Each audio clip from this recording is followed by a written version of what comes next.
Florida trivia you could ask your kids. But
So she's gonna, once she comes out, she's gonna find a nice safe spot.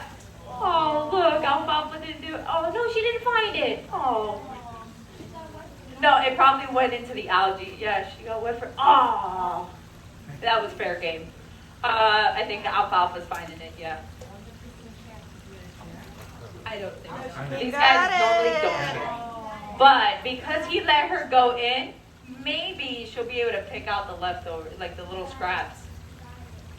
Okay, it looks like there's harmony amongst these two, and maybe they normally don't share. Sharing is off limits. That doesn't exist with these guys. But because they seem like they're pretty close in rank, he will possibly let her pick up the leftovers. She can grab it, and you'll be wearing gloves, but as long as she's not eating it. Yeah. They know what to do. can I touch it with my hand? Yes, you can.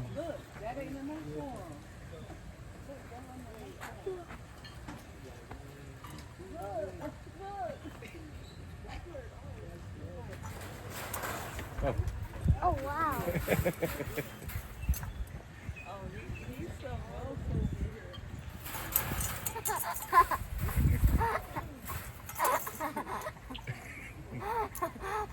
He did what?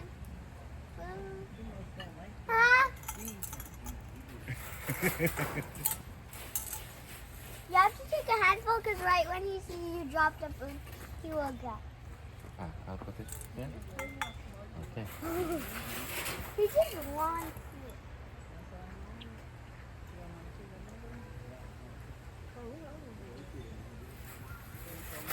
Yeah.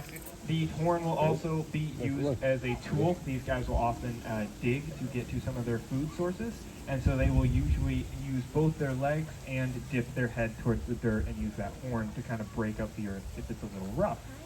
Now, rhinoceros iguanas also have another spot. A lot of people notice. I address it quick.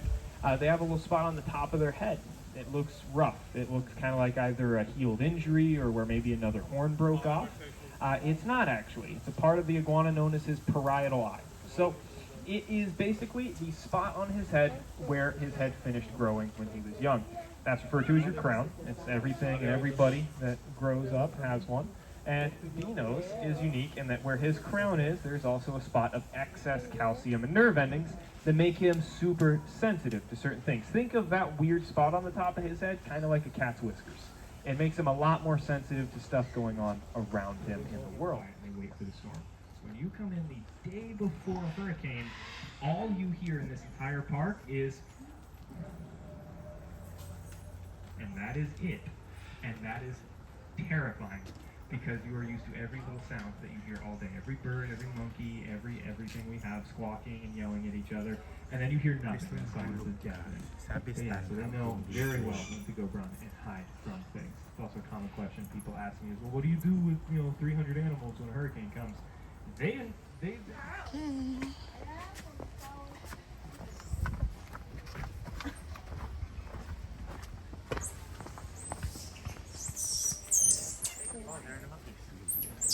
Put our mask on. Yeah, just that